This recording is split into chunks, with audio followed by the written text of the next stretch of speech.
Hi, I'm Travis Klein, founder of the Pittsburgh Music Hall of Fame. And I love Pittsburgh music, and I'm going to tell you the stories behind it. Welcome to the Pittsburgh Music Hall of Fame podcast. Just a couple of guys sitting around, man. We're talking about music. Pittsburgh music. All right, welcome to episode number 1. Yours truly, Bumper Morgan, is your host, and with us today is the founder of the Pittsburgh Music Hall of Fame, Travis Klein. Thank you so much for giving me this opportunity. Mr. Travis Klein, tell us how it all started. Well, the vision is that we're going to create a legacy for all of Pittsburghers by showing locals and the world what contributions Pittsburgh has made to the music industry over the last 250 years. Yeah. You know, we've got a long, exciting history, and not many people are aware how much Pittsburgh has contributed. So we're going to tell them, and we're going to tell them in a way that they'll be proud. Because rhythm and blues is the mother and father of rock and roll. Starting in 1948 when Porky Chedwick went on the radio. And Porky was the first to play this kind of music anywhere in the world, actually. People who have gained fame, such as Alan Freed and others, didn't come along too much later. And in the case of Alan Freed, he probably listened to Porky when he was growing up in Johnstown, PA. We set the standard for what rock and roll was about to become, primarily because the blues and the rhythm and blues that we grew up listening to was the foundation for all of it. And we had more of it in Pittsburgh than any place else. In the rest of the country, white kids listened to white records and black kids listened to black records. Here it was different. And in an important way. We became just unique. That's all I can tell you. I can tell you why as we go along. But no city in the country, Cleveland, Baltimore, Boston, D.C., New York, Detroit, no place did you have white kids and black kids listening to the same music. And the Pied Piper was Porky Chedwick and those who came after him. Now, when did this idea for the Pittsburgh Music Hall of Fame get started?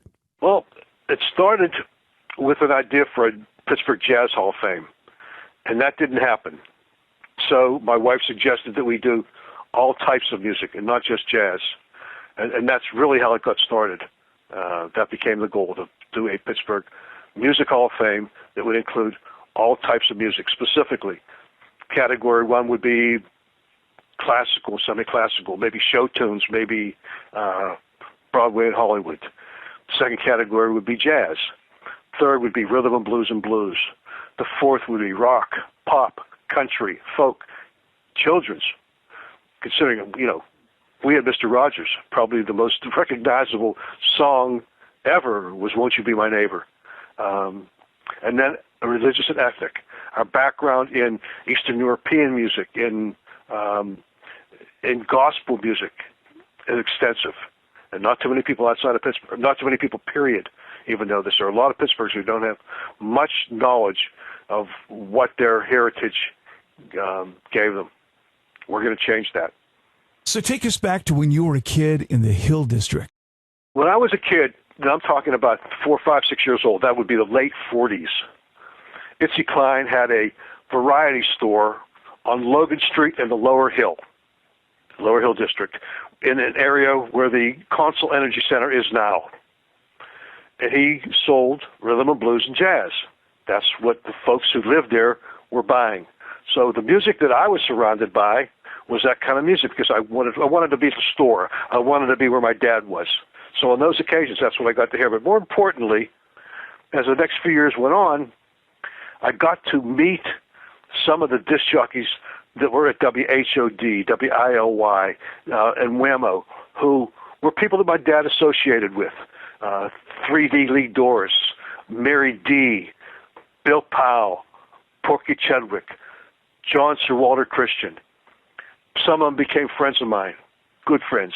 But I also got to become acquainted with the fellows who owned the rhythm and blues independent record labels of the 40s and 50s.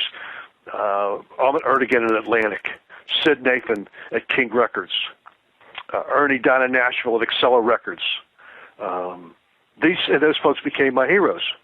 And since what I listened to and what I liked to hear was black music, that's what I collected. That became the foundation for rock and roll. It was rhythm and blues or race music.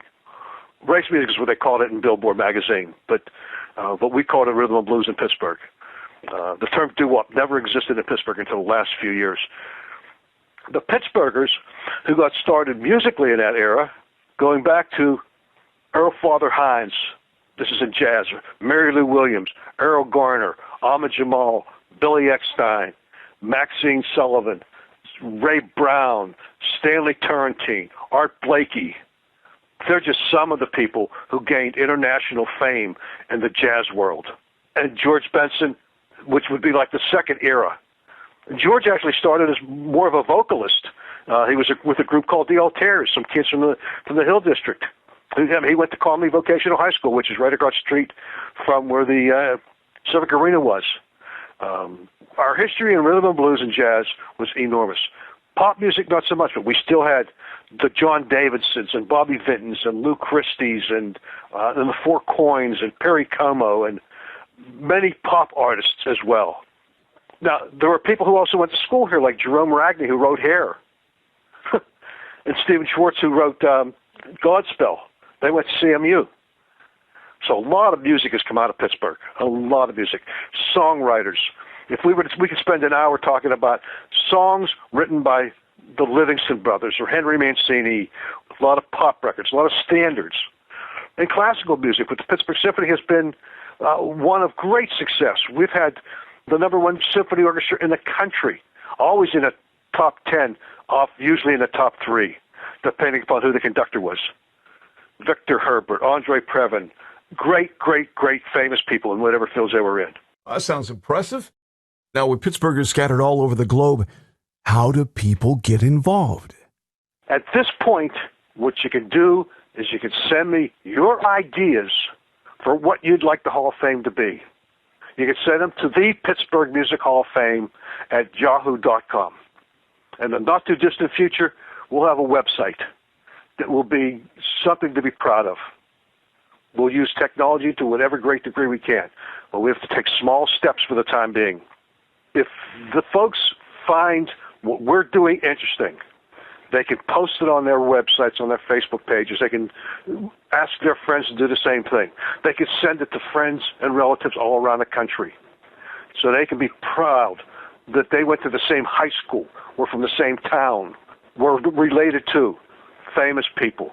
You know, our first class of honorees, the 9 that we decided that we were going to start with, starting with Stephen Foster, the first great pop songwriter, with KDKA Radio, the first radio station in the world, with the Pittsburgh Symphony, with National Record Mart, the first major chain in the world, with Porky Chedwick, the first great oldies jock, but most importantly, rhythm and blues disc jockey anywhere in the country, who was so far ahead of the rest of the world when it came to civil rights. We could go through Perry Como with his TV shows and his massive success, with Art Blakey and the Jazz Messengers and his School of Jazz, with Henry Mancini, the pop songs and the movie soundtracks that he wrote. We could include Christina Aguilera, one of the more recent singers to gain fame, who's from Pittsburgh.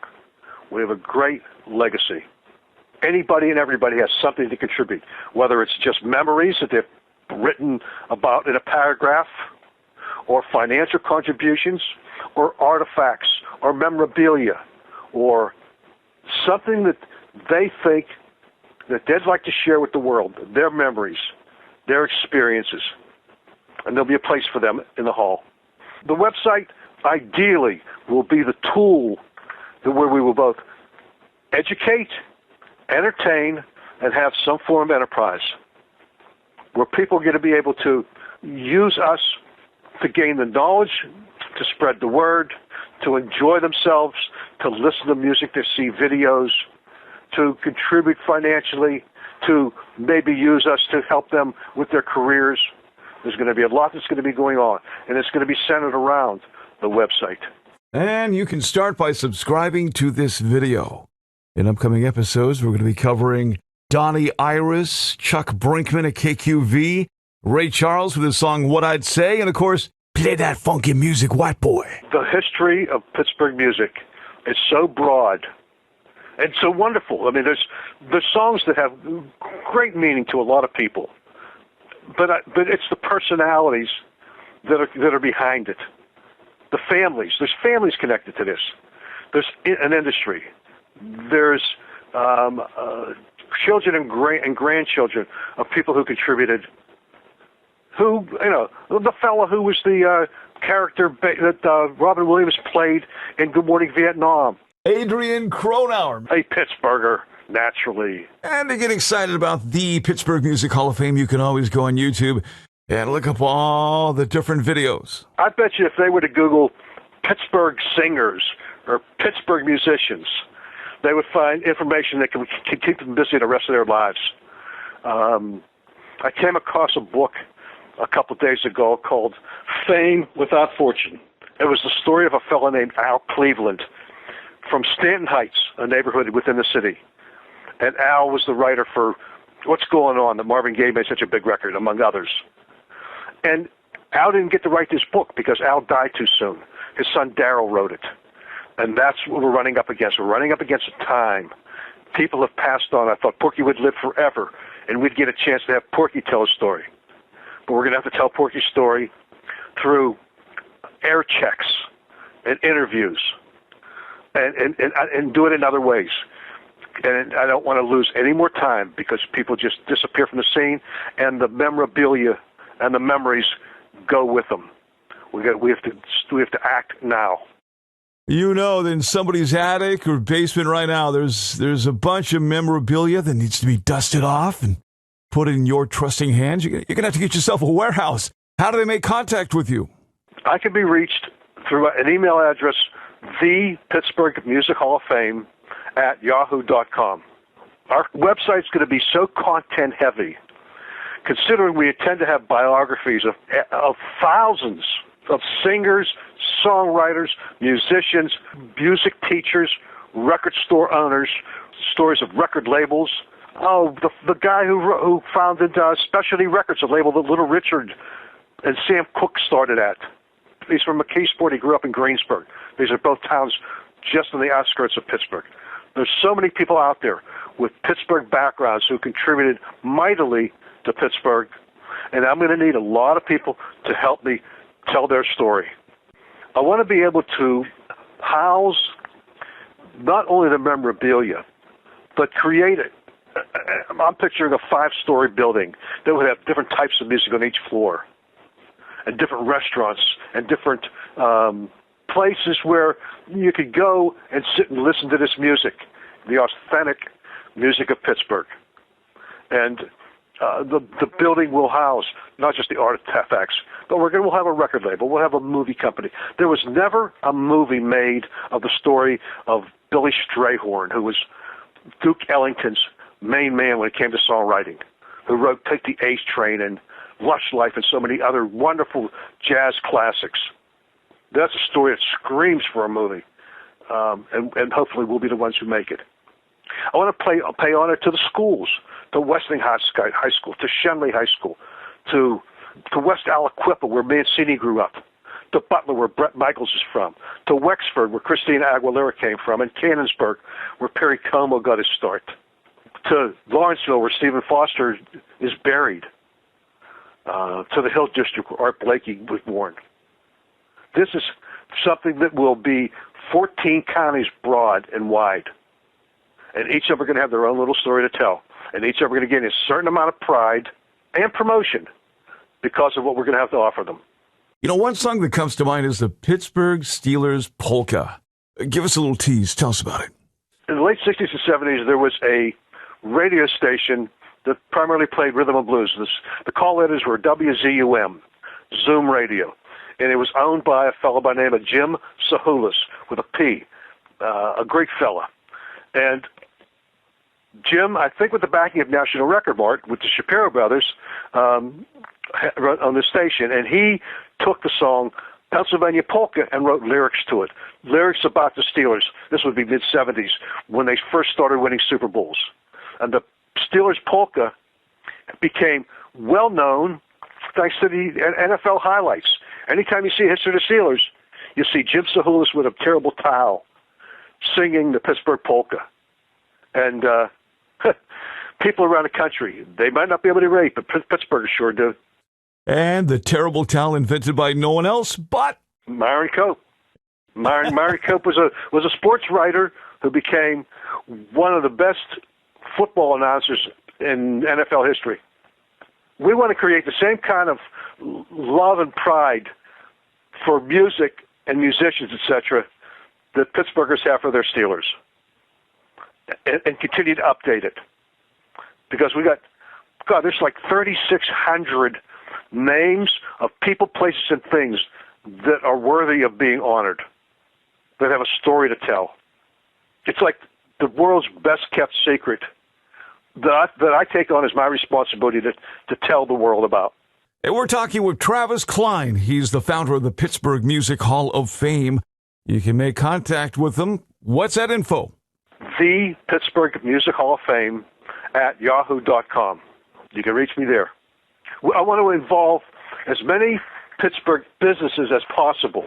I want us to be part of them and them to be part of us. The Art Institute, for instance, downtown, their students helped create our logo. I want PPG to create a glass golden triangle to give to our honorees. That's what I'd like to have happen. I'd like to have anybody and everybody who has any story to tell, or a story about a relative, or a neighbor, or a schoolmate. Somebody's going to have some interest in it. Luke Christie and Chuck Brinkman were the names of two people that came to mind who, if we wanted to have them on the show, they could tell wonderful stories of having had success in Pittsburgh and national success beyond Pittsburgh. And Chuck Brinkman was the second most important disc jockey in Pittsburgh history. He was the fellow who announced and emceed the Beatles show here in '64. He was part of KQV's top 5 DJs, the best known, with a wonderful history. And I'm sure they would be more than happy to tell the wonderful stories that they have about their lives in music. Stay tuned. More is coming. They'll have the opportunity, once the website's up and the 501c3 is in place, people will have a place to contribute. Little money, medium money, big money, corporations, institutions, foundations. There'll be a place for them to offer to us the financing we're going to need to put a building that everybody can be proud of in place, where everybody can come and show their friends and neighbors from out of town, wherever. Here is the home of the Pittsburgh Music Hall of Fame. All right, if you will, please subscribe to this YouTube page, pass the link around, share it with a friend, and of course, check us out on Facebook, the Pittsburgh Music Hall of Fame. I'm Travis Klein, founder of the Pittsburgh Music Hall of Fame. And if you would like to learn more, please go to thepittsburghmusichall-of-fame.com.